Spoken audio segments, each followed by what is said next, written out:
Hello जी, नमस्कार, राधे राधे। कैसे हैं आप सभी? आई होप आप लोग बहुत अच्छे होंगे। मेरे पास ऐसे बहुत सारे भाई बहन के कमेंट आया कि भैया हम 12th तो पास आउट कर लिए, 12th मेरे 60%, 80%, 85%, 90% आ गए। अब आगे क्या करें? आगे हम कौन सा कोर्स करें जिससे हमारा लाइफ बेटर हो सके? हम कौन सा कॉलेज करें? हम कॉलेज में करें तो करें क्या? तो देखो मेरे भाई, ये सिंपल सा वीडियो आपके लिए है, ठीक ना। इसमें आप समझ सकते हो कि आपको क्या क्या करना चाहिए, ठीक ना। कुछ चीजों को मैंने नोटिस किया कि हाँ, इस चीजों को आप कर सकते हो। ठीक, तो चलिए उसमें हम देखो, चाहे आर्ट्स हो, चाहे कॉमर्स हो, चाहे बायो हो, ठीक ना। मैं तीनों की बात करने वाला हूँ कि आपको क्या करना चाहिए। और भी इस पे अगर आप लोग बोलोगे भैया इस स्पेसिफिक टॉपिक के बारे में बताओ कि ये क्या कोर्स है, तो उसके ऊपर मैं बताने की कोशिश करूंगा, ठीक ना। तो चलिए शुरू करते हैं अपना वीडियो को और समझते हैं कि क्या होता है। तो पहले अपन बात करते हैं बायोलॉजी वालों की, ठीक ना, बायोलॉजी वालों की। बायो और मैथ दोनों एक साथ हम बात करेंगे। ठीक, देखिए, जैसे हमारा 12th पास आउट होते हैं ना, हम हमारे माइंड में एक क्वेश्चन आता है जो कि होता है बीएससी से रिलेटेड। तो एक होता है हमारा बीएससी कोर्स जो कि 3 से 4 साल का जनरली होता है, ठीक ना। 3 से 4 साल का बीएससी कोर्स होता है। देखो इसमें पीसीएमबी सब्जेक्ट होते हैं, ठीक ना। पीसीएमबी सब्जेक्ट यानी कि फिजिक्स केमिस्ट्री मैथ बायोलॉजी, और इंटरेस्ट के ऊपर डिपेंड करता है। मैं तो बोलूंगा भैया अगर आपका इंटरेस्ट है ना पीसीएमबी में तो ही आप जाना। अगर आप मैथ वाले हो तो आपको फिजिक्स केमिस्ट्री मैथ पढ़ना पड़ेगा। और अगर आप बायो वाले हो तो अगर आप बीएससी करते हो, ठीक ना, नॉर्मल बीएससी, तो आपको बॉटनी जूलॉजी केमिस्ट्री पढ़ना पड़ेगा, यानी सीबीजेड पढ़ना पड़ेगा, ठीक ना। एनईपी के अनुसार, न्यू एजुकेशन पॉलिसी जो है ना, उसके अनुसार आपको ये पढ़ना पड़ेगा। लेकिन देखो इसमें आप कुछ कुछ सब्जेक्ट को अलग भी पढ़ सकते हो, ठीक। जैसे इंग्लिश का आपको कंपलसरी है, कुछ कुछ सब्जेक्ट जो कि पढ़ना ही पड़ेगा, ठीक। तो आपके लिए 3 से 4 साल अगर आप देने के लिए तैयार हो, अगर 4 साल का अगर आप इंटीग्रेटेड कोर्स करते हो तो आपको मास्टर डिग्री मिल जाता है। तो बीएससी बेटर है। देखो मैंने अभी खुद बीएससी में एक एडमिशन लेने की मैं कोशिश कर रहा हूँ। अगर मेरा हो जाता तो ठीक है। ठीक, ऐसा मेरे साथ हो रहा है क्योंकि मैं देखो, मैं बेसिकली मैं प्राइवेट से करना चाहता हूँ क्योंकि मैं कंटिन्यू रेगुलर नहीं जा पाता हूँ, चाहे स्कूल हो चाहे कॉलेज। तो मैं बीएससी में रजिस्ट्रेशन अभी करा लिया हूँ। और रही बात अभी बीएससी में रजिस्ट्रेशन की, तो देखो एक हमारे छत्तीसगढ़ में पीजी कॉलेज चल रहा है, ठीक ना। पीजी कॉलेज में रजिस्ट्रेशन 1 जून से 15 जून के बीच में हो रहा है। तो आप लोग को जब भी टाइम मिले आप लोग करा लीजिएगा रजिस्ट्रेशन, ठीक ना। क्योंकि उसमें अगर आप रजिस्ट्रेशन करा लेते हो ना रेगुलर में तो आपके लिए अच्छा है। क्योंकि देखो, अगर कोई भी आप अगर प्राइवेट कॉलेज में जाते हो तो कम से कम 15-20 हजार रुपए सालाना फीस होता है। और अगर आप गवर्नमेंट से करो तो गवर्नमेंट में जितना फीस होता है उतना ही होगा, लगभग 5 हजार के अंतर्गत ही हो जाता है, ठीक। तो ये आपके पास अच्छा अपॉर्चुनिटी है, आप कर सकते हो, ठीक। देखो ये हो जाता है। फिर उसके बाद अगर आप चाहोगे अपना करियर बनाना इसी में बीएससी करने के बाद आगे, तो आप फिर उसके बाद एमएससी जा सकते हो। एमएससी के बाद अगर आप नेट करते हो, नेट का एक एग्जाम होता है, जैसे नीट होता है ना, वैसे ही एक नेट का एग्जाम होता है जिसका सिलेबस थोड़ा बीएससी और एमएससी के लेवल पे आता है। जैसे मेरा नीट का एग्जाम जो होगा हमारा, उसमें 11th 12th का सिलेबस आता है, और नेट का जो एग्जाम होता है उसमें बीएससी एमएससी का सिलेबस आता है। उसके थ्रू आप नेट करोगे तो उसमें टीचिंग में आप प्रोफेसर बन सकते हो, किसी भी कॉलेज में जाकर प्रोफेसर बन सकते हो, आप टीचिंग कर सकते हो, ठीक ना, वहां जाके। या फिर आप रिसर्च फील्ड में जा सकते हो बीएससी करने के बाद, ठीक। ये हो गई नॉर्मल बीएससी की बात, चाहे आप पीसीएमबी के चाहे पीसीएम के स्टूडेंट हो चाहे पीसीबी के स्टूडेंट हो, दोनों के लिए है, ठीक। अब बात करते हैं बीएससी एग्रीकल्चर की, ठीक ना। अब बात करते हैं बीएससी एग्रीकल्चर की। देखो भैया बीएससी एग्रीकल्चर किसके लिए होता है? बीएससी एग्रीकल्चर देखो चाहे बायो वाला स्टूडेंट है तो भी कर सकता है, और अगर मैथ वाला स्टूडेंट हो वो भी कर सकता है। लेकिन बीएससी एग्रीकल्चर उन बेसिकली बच्चों के लिए रहता है जिनकी रुचि खास तौर पर खेती करने में, फसल करने में, फसल को समझने के लिए, मिट्टी उर्वरक समझने के लिए, कृषि तकनीक को समझने में जिनकी रुचि होती है। जैसे मान लो हमारे पिताजी का 5-6 एकड़ जमीन है नहीं, लेकिन मान लो जैसे, ठीक ना। तो मेरे लिए एक अच्छा अपॉर्चुनिटी कि मैं बीएससी एग्रीकल्चर कर लूं, अपने खेतों के बारे में जान जाऊंगा कि हाँ मुझे आगे चल के कैसे खेती करना है, ताकि मैं उससे एक अच्छा इनकम सोर्स, इनकम प्राप्त कर सकूं और अपने देश की कुछ सेवा कर सकूं, अपने भारत के जो लोग हैं उनका पेट भर सकूं थोड़ा सा, ठीक। तो ये भी एक अच्छा कोर्स है, ठीक ना। लेकिन बताऊं एक रियलिटी में बता रहा हूँ बीएससी एग्रीकल्चर का।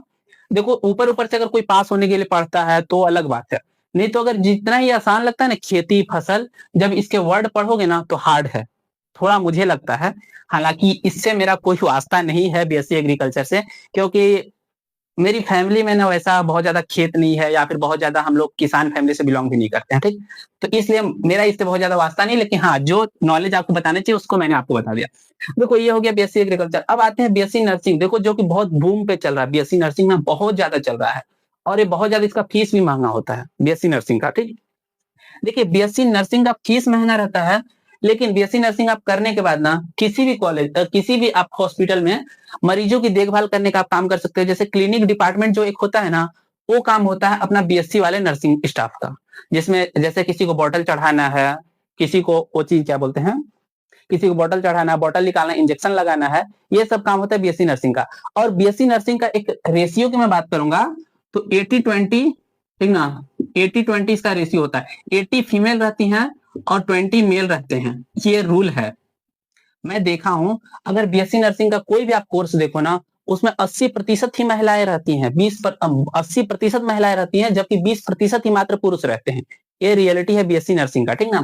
तो बीएससी नर्सिंग भी एक अच्छा कोर्स है। अगर आप इसमें अगर अपना करियर बनाना चाहते हो, तो अगर आप आगे चलोगे, शुरुआती वेतन तो ठीक रहता है, मतलब 15-20 हजार रुपए शुरू होता है, लेकिन जैसे आप आगे चलते हो, अगर आप बीएससी में जाकर अगर ऑफिसर बन जाते हो, ठीक ना, तो आपकी सैलरी लाख रुपए पर मंथ तक पहुंच जाती है, ठीक। और ये बात करें इसमें, बीएससी आप कर लेते हो नॉर्मली, तो उसके बाद अगर एमएससी करके नेट में टीचिंग में जाते हो, प्रोफेसर बन जाते हो, तो आपकी सैलरी 40 से 60 हजार रुपए पर मंथ होती है।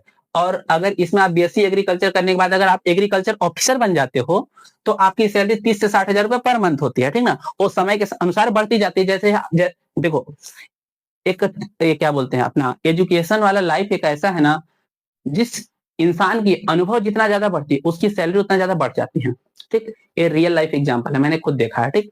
तो ये जो 30 हजार है ना, ये आपका 60 हजार बढ़ सकता है, 60 हजार से आगे भी जा सकता है, ठीक, समय के साथ जैसे आपके अनुभव बढ़ेंगे। आप इसमें एक बैंकिंग होता है जिसको एग्रीकल्चर फील्ड ऑफिसर बोलते हैं, ठीक ना। एग्रीकल्चर मतलब खेतों में जाकर ऐसा कुछ होगा, मुझे बेसिकली इसके बारे में ज्यादा नॉलेज नहीं है, ठीक ना। अगर आप लोग बोलोगे तो इसके बारे में और मैं रिसर्च करके और मैं आप लोगों को बता सकूंगा, ठीक। ये हो गया, इसमें आपका 30 से 60 हजार रुपए पर मंथ तक सैलरी मिलेगा, ठीक। और देखो, बीएससी नर्सिंग का बात हो ही गया, जिसमें 80% महिलाएं होती हैं, 20% पुरुष होते हैं।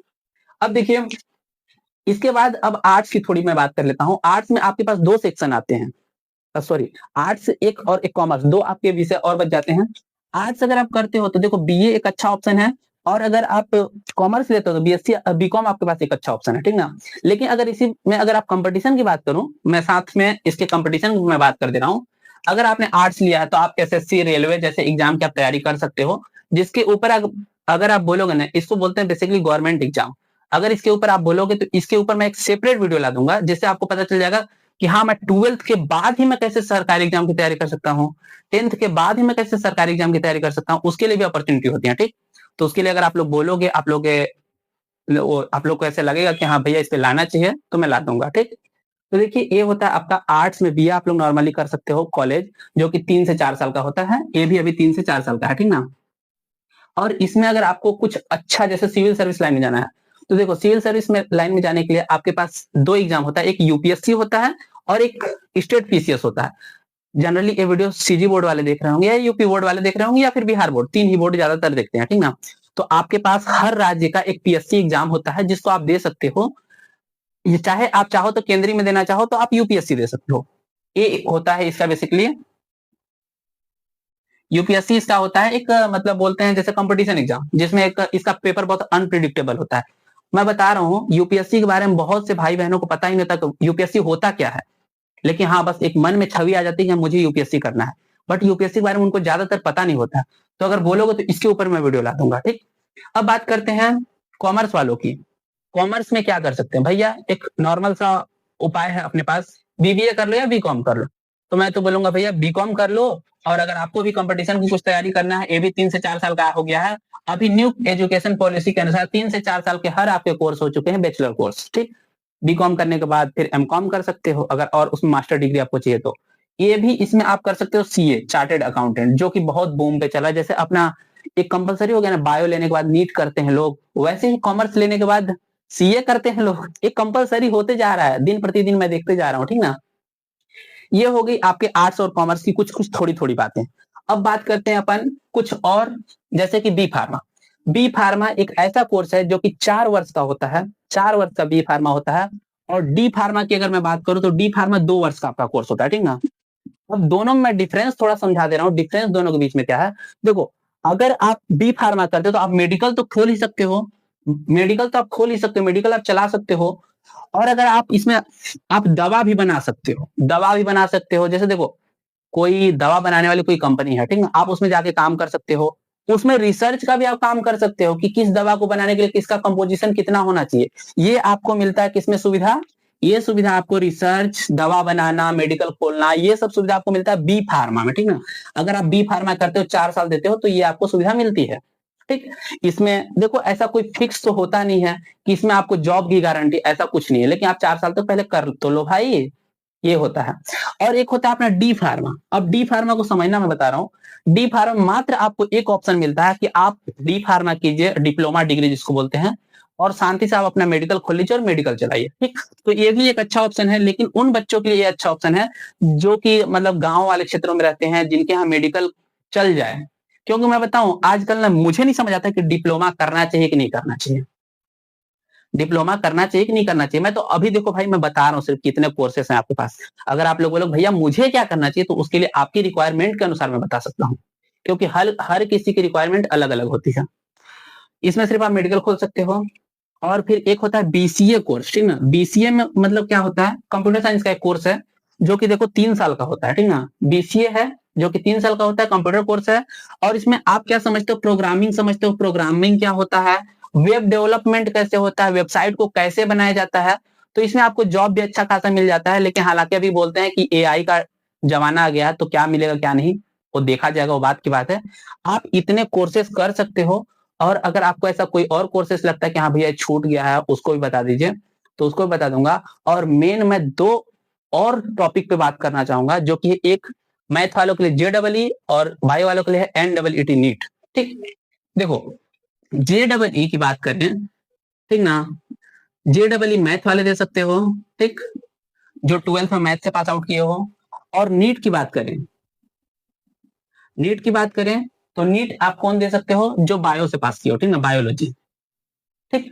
ये 2 एग्जाम, इसके बारे में आपको बहुत लोगों को पता होगा। ये हैं आपके पास कुछ कुछ ऑप्शन कि आप इन एग्जाम को दे सकते हो। और बाकी आप लोग बताना कि आपको और किस चीज के बारे में जानना है, उसके बारे में मैं आपके लिए वीडियो जरूर लाऊंगा। और क्लासेस भी 15 तारीख से स्टार्ट करने की पूरी कोशिश है, बस नेटवर्क इशू के कारण अभी कुछ कुछ नहीं चल पा रहा है, तो उसके लिए मैं क्षमा प्रार्थी हूँ। और हाँ, ये वीडियो अपने दोस्तों तक जरूर शेयर करना, और इस चैनल के बारे में जरूर बताना कि हाँ कोई पढ़ा रहा है आप लोग के लिए, कोई साथ में खड़ा होने आ रहा है, ठीक ना। तो मैं साथ देने के लिए हमेशा खड़ा हूँ। जो मेरे साथ एक बार जुड़ गया ना भाई, मैं उसका हमेशा हमेशा तक साथ दूंगा, अगर वो मेरे साथ रहा तो, ठीक। बाकी मिलेंगे नेक्स्ट लेक्चर में, तब तक के लिए जय हिंद जय भारत। और हाँ, आप लोग बता दीजिएगा आप लोगों को कोई और बैच के बारे में जानना है, कुछ और चीज के बारे में जानना है, कुछ और कोर्सेज के बारे में जानना है, पूरा बताऊंगा। धैर्य रखिएगा, विश्वास रखिएगा। जय हिंद जय भारत।